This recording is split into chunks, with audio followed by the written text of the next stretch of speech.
Buenas tardes con todos. El día de hoy voy a tocar el tema de apendicitis aguda, introducción, anatomía, diagnóstico, etiología, manejo quirúrgico y manejo médico. Mi nombre es Liz Catherine Arroyo Enríquez, soy residente de cirugía general del segundo año en el Hospital Nacional 2 de Mayo. Para comenzar, tenemos que saber que la apendicitis aguda es una enfermedad inflamatoria del apéndice vermiforme o apéndice secal, ¿no? El cual es un órgano vestigial y es una de las causas de abdomen agudo más frecuentes en todo el mundo y una de las indicaciones de cirugía de emergencia más importantes y más frecuentes a nivel mundial. Anatómicamente sabemos que el apéndice secal es una protuberancia que protruye de la base del ciego, ¿no? Es la unión de las tres tenias coli, la confluencia de estas, y está cerca de la válvula ileocecal. Es considerado un divertículo verdadero, puesto que contiene todas las capas del intestino, ¿no? Y la luz va a dar hacia la parte del ciego. Anatómicamente va a estar irrigado por la rama apendicular de la arteria ileocólica. El drenaje venoso es por la vena apendicular, la inervación por el plexo mesentérico superior, que van de T10 a L1. Y las capas que lo conforman son de afuera hacia adentro, son la serosa, la capa muscular, la capa submucosa y la capa mucosa. También es importante anatómicamente verificar cuáles son las posiciones más frecuentes del apéndice, ya que depende de esto va a variar también la clínica cuando un paciente tenga un cuadro de apendicitis aguda. Las más frecuentes tenemos la posición subsecal, ¿no?, que está por debajo del ciego, la posición retrocecal, que está por detrás del ciego, la localización pélvica, que va hacia la fosa pélvica, la posición preilial, la posición retroilial, ¿no? Y en algunas otras condiciones, como por ejemplo el embarazo, van a tener localizaciones más superiores, ¿no?, el apéndice.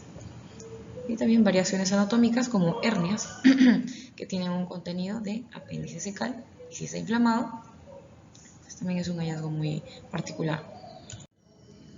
En cuanto a la etiología, generalmente es una patología obstructiva, ¿no?, y va a variar desde cuerpos extraños como los fecalitos, que son materia fecal calcificada que van a obstruir la luz del apéndice, la hiperplasia linfoide, que se va a ver más en la infancia, ¿no?, los cuerpos extraños, como pueden ser algunas semillas de verduras, parásitos intestinales, bacterias, hongos y neoplasias que pueden ser benignas como el mucocele, malignas como los adenocarcinomas o los tumores carcinoides incluso, ¿no? Se identifican fecalitos y cálculos, ¿no?, en el 40% de los casos de la apendicitis aguda simple, 23% en el 65% de los casos de apendicitis gangrenosa sin perforación y en casi el 90% de los casos en apendicitis gangrenosa con perforación. Todas las causas van a conllevar a una obstrucción de la luz apendicular y por tanto una apendicitis aguda, ¿no? Patológicamente va a tener varios estadios, ¿no?, una apendicitis aguda, desde un apéndice normal hasta un apéndice perforado. La fase 1 es considerada la fase congestiva o catarral, en la cual hay edema, hay hiperemia de la pared, hay congestión vascular, pero esta es principalmente a predominio venoso, ¿no?, a nivel de la serosa. En la fase 2, que es la fase flemonosa o supurativa, ya incrementa la congestión vascular, el compromiso venoso, se añade el compromiso linfático, aparece el exudado fibrino purulento y también comienza la proliferación bacteriana hacia la cavidad libre, ¿no? Eso a partir más o menos se ve de las 12 horas. A las 24 horas ya podemos ver un apéndice gangrenado o necrosado, en el cual, aparte del compromiso venoso y linfático, hay compromiso arterial. Hay anoxia de los tejidos, hay necrosis de la pared del apéndice, hay un gran componente inflamatorio y la mayor cantidad de contenido purulento, ¿no? También hay las microperforaciones con líquido peritoneal purulento o fecaloideo.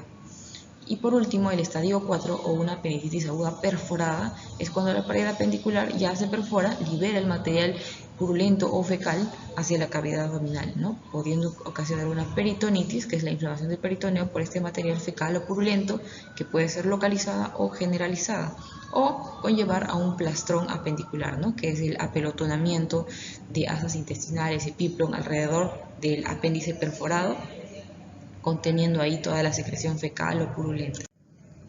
En cuanto a las manifestaciones clínicas, tenemos los síntomas, principalmente demostrados por la triada de Murphy, caracterizados por el dolor abdominal, las náuseas, los vómitos y la fiebre. Y en algunos casos, de acuerdo a la variación de la posición del apéndice, vamos a encontrar dolor a nivel del flanco o el dorso derecho, ¿no? En apéndices retrocecales, en apéndices de localización pélvica, el dolor suprapúbico, en apéndices retroileales, el dolor testicular. En cuanto a los signos, tenemos también otra triada que es la D de la Foix, caracterizado por la hipersensibilidad de la piel a nivel de la fosa ilíaca derecha, la contracción muscular refleja o la defensa muscular y el dolor a la presión en el punto de McBurney. El punto de McBurney, como sabemos, es el punto de unión entre el tercio externo y los 2 tercios medios de una línea imaginaria trazada del ombligo hasta la espina ilíaca anterosuperior. La presión en este punto va a ocasionar el signo de McBurney, ¿no? El dolor en este nivel. Hay otros signos también evaluados, como el Robson, que es el dolor a la palpación de fosa ilíaca izquierda o de cualquier cuadrante del abdomen que se va a irradiar hacia la fosa ilíaca derecha. Esto debido al desplazamiento del gas, ¿no?, a través del marco colónico, que va a ocasionar dolor por el área inflamada, que es el apéndice. Y el signo de Blumberg, que es más que todo el signo del rebote, que nos indica irritación peritoneal, ¿no?, una peritonitis. En cuanto al diagnóstico, se sabe que el diagnóstico es principalmente clínico, ¿no?, donde asociamos los síntomas compatibles con apendicitis aguda, el examen físico adecuado y apoyados con hallazgos de laboratorio que avalen nuestros hallazgos físicos. Una clasificación antiguamente usada y que nos ayuda mucho en la emergencia y que ya es de uso habitual es el score de Alvarado, ¿no?, donde tomamos datos clínicos como el dolor migratorio hacia la fosa ilíaca derecha, la hiporexia o anorexia, las náuseas o vómitos, la hipersensibilidad en fosa ilíaca derecha, el rebote en este lugar también en la fosa ilíaca derecha, la fiebre, la leucocitosis o la desviación izquierda o neutrofilia, ¿no? En cuanto a la migración del dolor, sabemos que el cuadro clínico típico va a iniciar con un dolor a nivel periumbilical seguido de anorexia y náuseas. Después el dolor se va a localizar en el cuadrante inferior derecho y puede producirse un acceso de vómitos.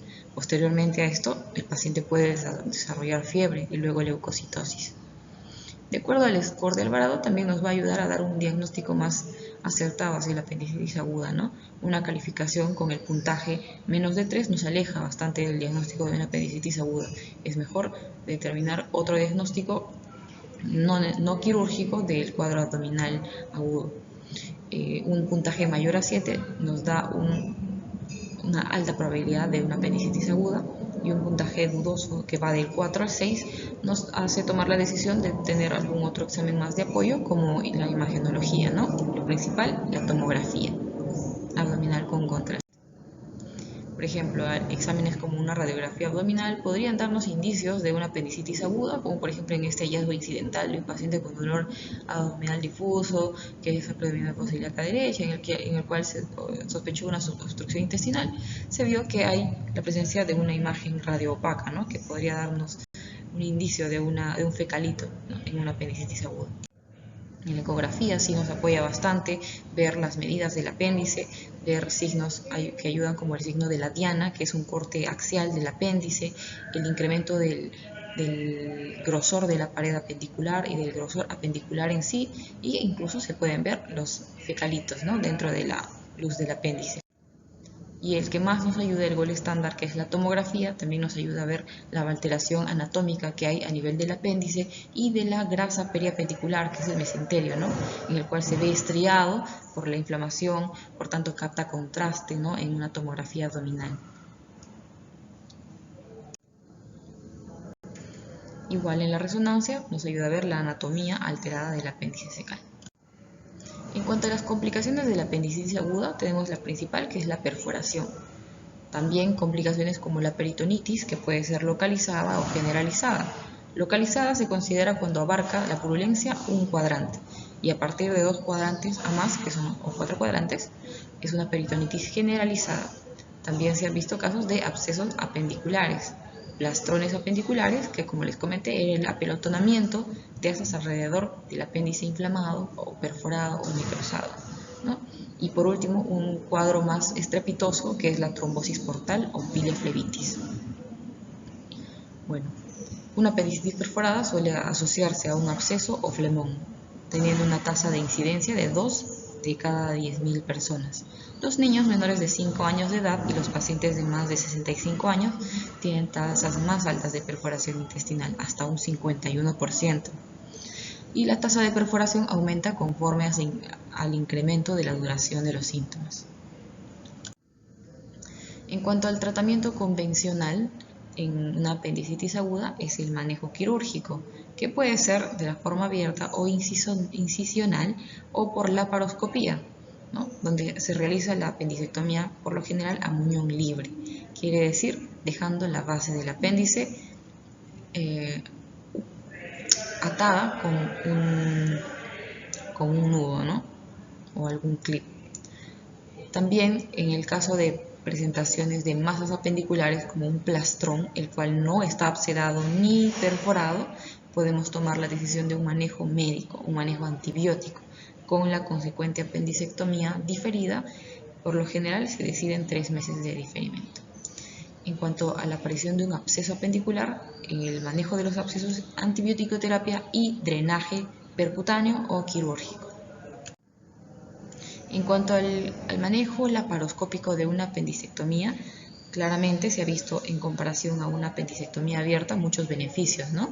Esta va a ser acompañada de menos infecciones en las heridas operatorias en comparación a la apendicectomía abierta. Va a haber menos dolor postoperatorio, una duración de la hospitalización más breve. También la reanudación de las actividades de la vida diaria del paciente van a ser más precoces en comparación a un paciente sometido a una cirugía abierta.